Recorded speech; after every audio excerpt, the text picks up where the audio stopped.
এই দেখো এগুলো সব নৌকো মাছ ধরতে যায় নদীতে। আর এই হলো ইলিশ ধরার জাল। ওই যে ওপাশে একজন ঠিক করছে জাল, ওগুলো অন্য মাছ ধরার জাল, এইটা কিন্তু ইলিশ ধরার জাল। সব এখন নোংর করা আছে। আর এই ইলিশ ধরার জালগুলো জানিস তো বেশি দিন ইউজ করতে পারে না।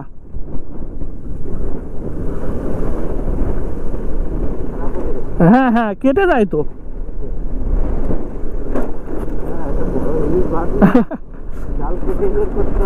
হ্যাঁ,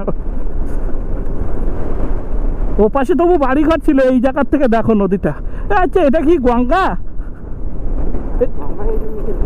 ও, এই জায়গাটা ভাঙনটা দেখো, গতবার যখন এসেছিলাম তখন ভেঙেছিল। এইটা ইটের মাটির রাস্তা ছিল, এখন দেখছি ঢালাই করে দিয়েছে। মানে কতটা ভেঙে এসছে, রাস্তাটা ছিল ওইখান থেকে। পুরোটাই এটা ভাঙন এরিয়া।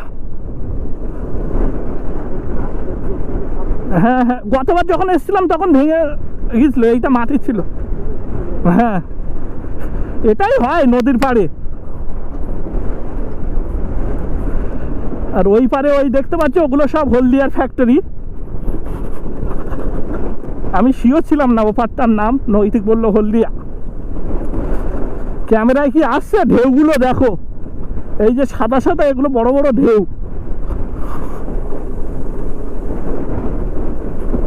আর ওই দূরে একটা বড় জাহাজ আসছে।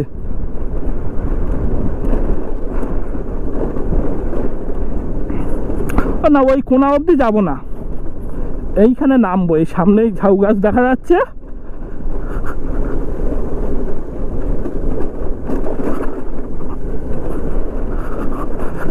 যা রাস্তা, স্কুটিটা থাকবে তো।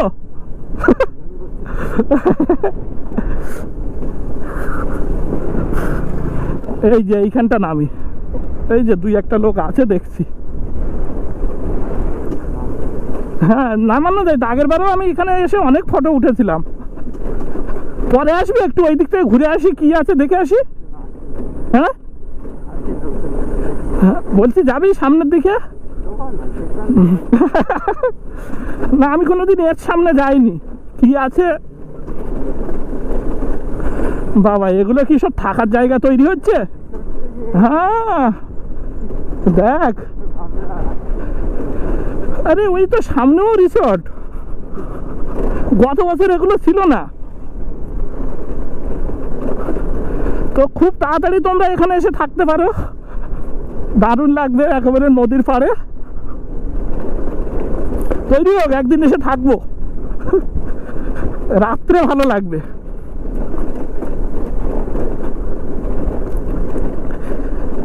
ওই পিকনিক স্পট অব্দি অনেকবার এসছি, এইদিকে আসা হয়নি। ও বিশাল বড় প্রজেক্ট তো।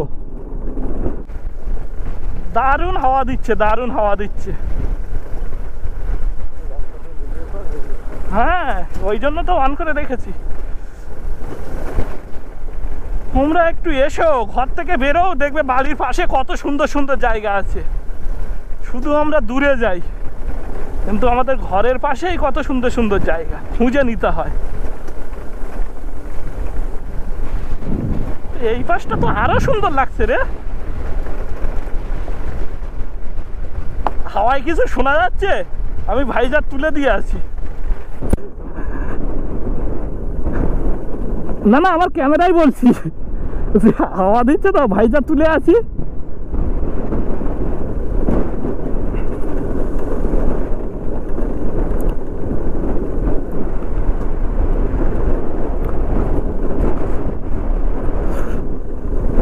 এইখান থেকে সানসেটটা যা আসবে না, দারুণ আসবে, দারুণ।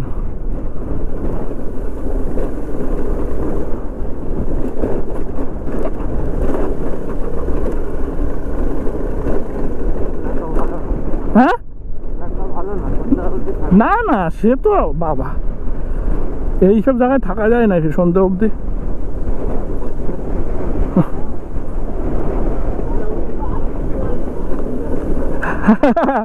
লাইফ তো এরাই এনজয় করছে। না ভাই, ওই রকম মনে হচ্ছে ঝড় বর্ষার সময় হ্যাঁ, আমরা ঘুরতে আসছি, আমাদের কাছে ভালো, তাই না?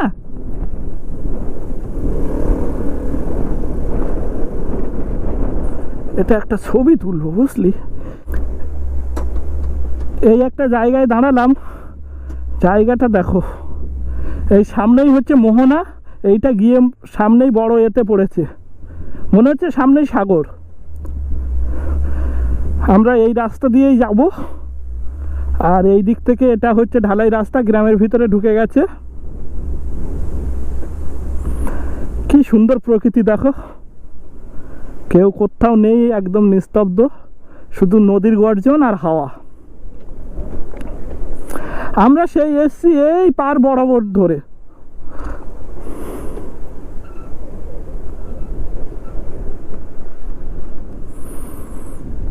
আর এই হলো আজকে আমার সঙ্গী, ভেসপা 150।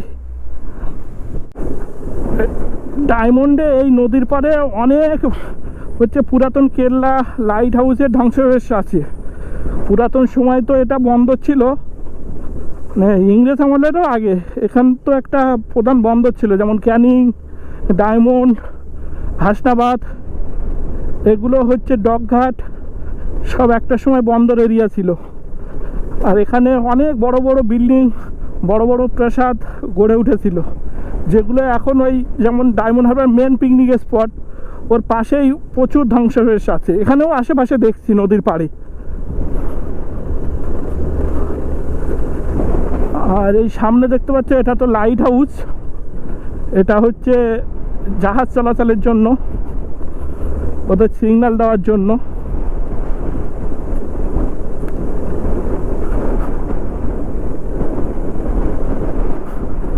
সেই এত দূর এলাম, একেবারে দেখি মাথা অবধি কি আছে, মোহনা অবধি। কারণ এই দিকটা তো কোনোদিন আসেনি।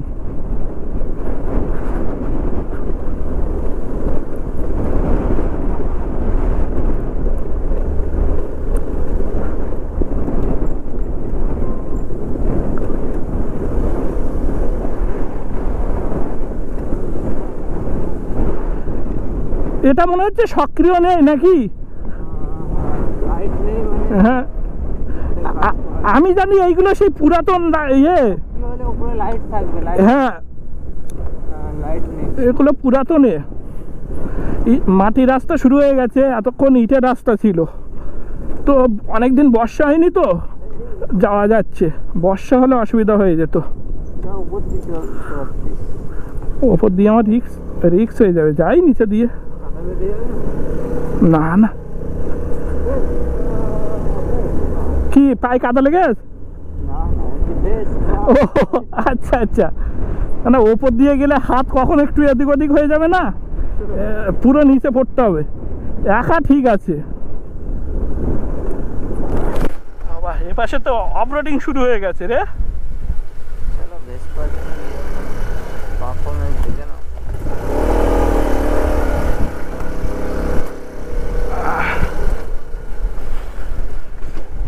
এটা হচ্ছে, অন্যরা হলে কি বলতো, বিশাল অফরোডিং এর জায়গায় চলে এসেছি গাইস।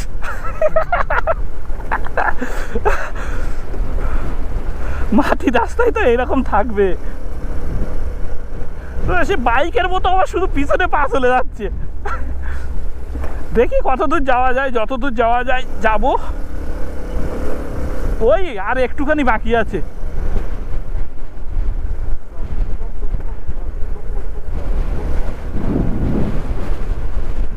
আজকে আরো একটা নতুন জায়গায় চলে এসেছি, নতুন সাইটে। হ্যাঁ, আমি যতবার আসি ওই পিকনিক স্পট অবধি আসি, ওই নবদ্বীপ পিকনিক স্পট।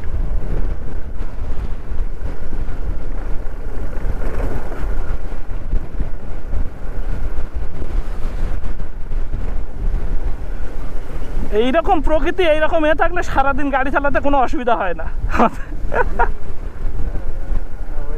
ভালো আছে। হ্যাঁ, মাদিক দিয়ে নেব। গাড়ি যায় এই না ডাক। হ্যাঁ, লোক যায় মানে আমরাও যেতে পারবো।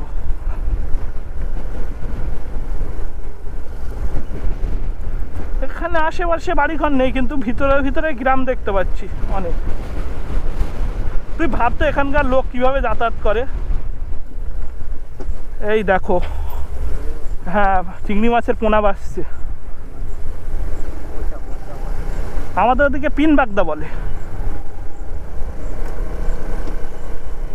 এটা হচ্ছে এতে গিয়েও পেয়েছিলাম, উড়িষ্যাতে গিয়েও বাগদা সি বিচে পেয়েছিলাম। এই ওই ওই পিন বাগদা না, আমরা কিন্তু চিনতে পারবো না, গাছের শিকড়ের থেকেও সরু। যখন বাংলাদেশে যেত এই মাছের পোনা ভীষণ বাজার ছিল আমাদের সুন্দরবন অঞ্চলে। মানে দিনে এমনও হয়েছে 5,000 6,000 টাকা ইনকাম করেছে লোক। 1 টাকা করে হচ্ছে পিস ছিল তখন।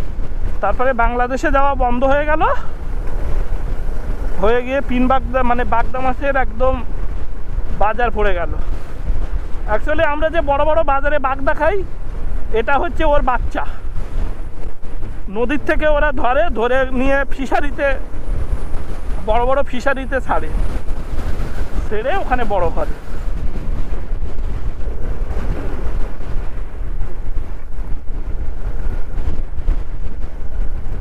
ভালো হলো এ সাইডটা এলাম।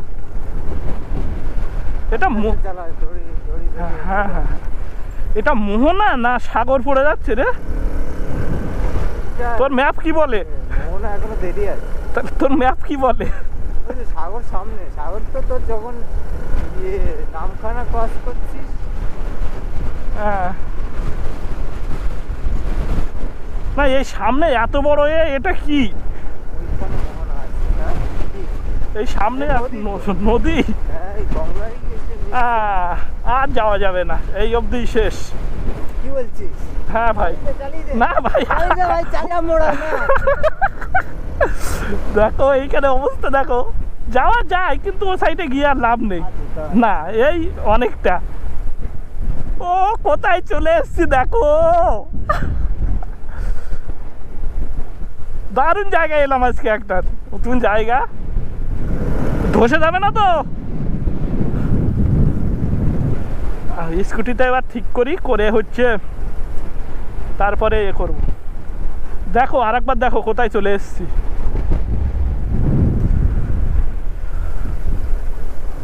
এই রাস্তাটা ধরে এসছি। ও রাস্তাটা দারুণ লাগছে কিন্তু, তাই না? এখন নৈতিক চালাচ্ছে, আমি পিছনে বসে আছি। সামনে গিয়ে ওই পিকনিক স্পটটায় যাব, Nabadwip picnic spot. Phone tone নিয়েছিস তো নৈতিক?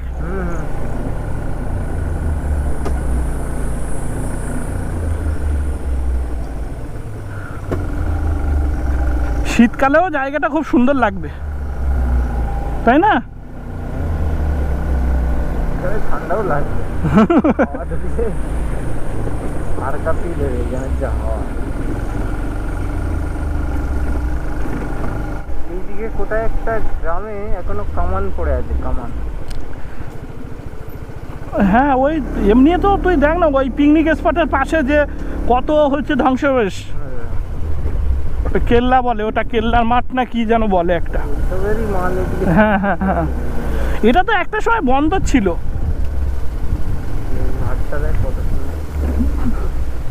সময় মঈনপুর হচ্ছে বর্ষাকালে যাওয়ারই সময়। হ্যাঁ তুই কয়েকটা ভিডিও দেখবি, পুরো হিল স্টেশনের মতো কুয়াশা ঘিরে থাকে। হ্যাঁ বাজেট দেখ, টোটাল হচ্ছে 1600 কিলোমিটার, আর 4 দিন থাকবো।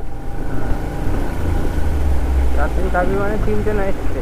হ্যাঁ মানে যেদিন যাবো একদিন, তারপরে একদিন, হ্যাঁ 3টে নাইট স্টে। 1000 টাকা রুম, 1200 টাকা রুম। হ্যাঁ 300-400 করে ধরে রাখ।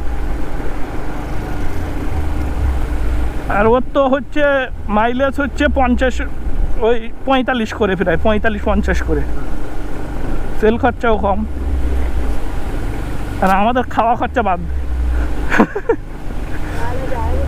খুবই কম লাগে খাওয়া খরচা। 250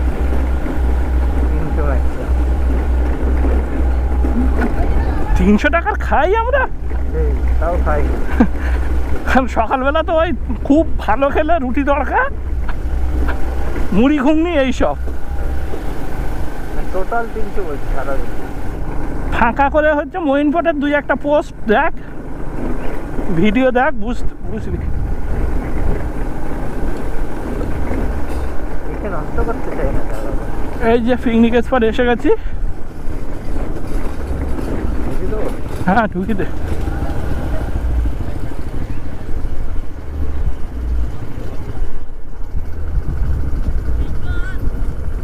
চল আস্তে আস্তে ঢুকা।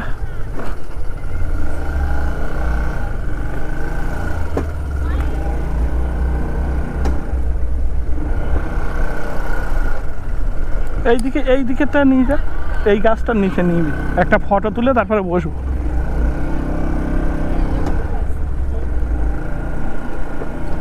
হ্যাঁ এইখানে এই গাছের নিচে ঘুরা। এটা হলো নবদ্বীপ পিকনিক স্পট। এখানটার স্পেশালিটি হলো একদম নদীর পার অবধি চলে আসা যায়, বাইরের লোক কেউই নেই, সব হচ্ছে স্থানীয়রা বসে আছে।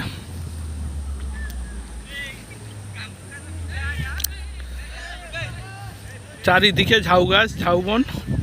এবার এখানে একটু কিছুক্ষণ বসবো, বসে সন্ধ্যের দিকে উঠবো। ও আমরা এখন মেন ডায়মন্ড হারবারের দিকে যাচ্ছি। নৈতিকের খিদে পেয়েছে, কিছু খেতে হবে। এখানে তো কোনো খাবার দাবার পাওয়া যায় না। দেখো আস্তে আস্তে মেঘ জমছে, এইখানে সূর্যের আলোটা পড়েছে, দেখো কি দারুণ লাগছে। ক্যামেরায় আসবে কিনা জানি না।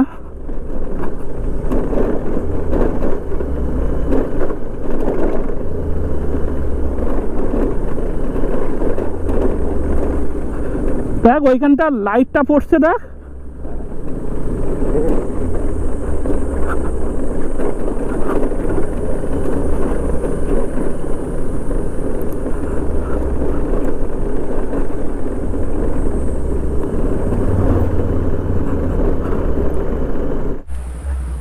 এটাই হলো ইলিশ মাছের ঘাট। মাছ ধরে এসে সব এখানেই দাঁড়ায়। আর এই এপাশে আড়ত, ওই দেখো জাল গুছাচ্ছে, সব রাতে বেরোবে। অন্য সময় আসলে আরও এখান থেকে লাইন ধরনের দাঁড়িয়ে থাকে, এখন তো সব মাছ ধরতে চলে গেছে, ওই জন্য অত বেশি নেই।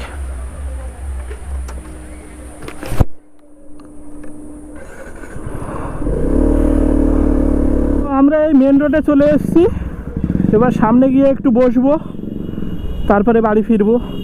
বাড়ি ফেরার পথ আর দেখাচ্ছি না, কারণ যে পথ দিয়ে এসেছি তোমরা তো দেখেইছো, আর নতুন করে আর কি যাওয়ার পথ দেখাবো। তো আমার ভিডিও যদি ভালো লাগে তোমরা সবাই আমার ইউটিউব চ্যানেল সাবস্ক্রাইব করে দিও স্বপ্নময়, আর ফেসবুক পেজ স্বপ্নময়ে লাইক করে দিও, ফলো করে দিও। তো চলো আবার একটা নতুন কোনো জায়গায়, নতুন কোনো পথে বেরোবো, আমি দেখবো, তোমাদের দেখাবো। তো টাটা, সবাই ভালো থেকো, পাশে থেকো, সাথে থেকো।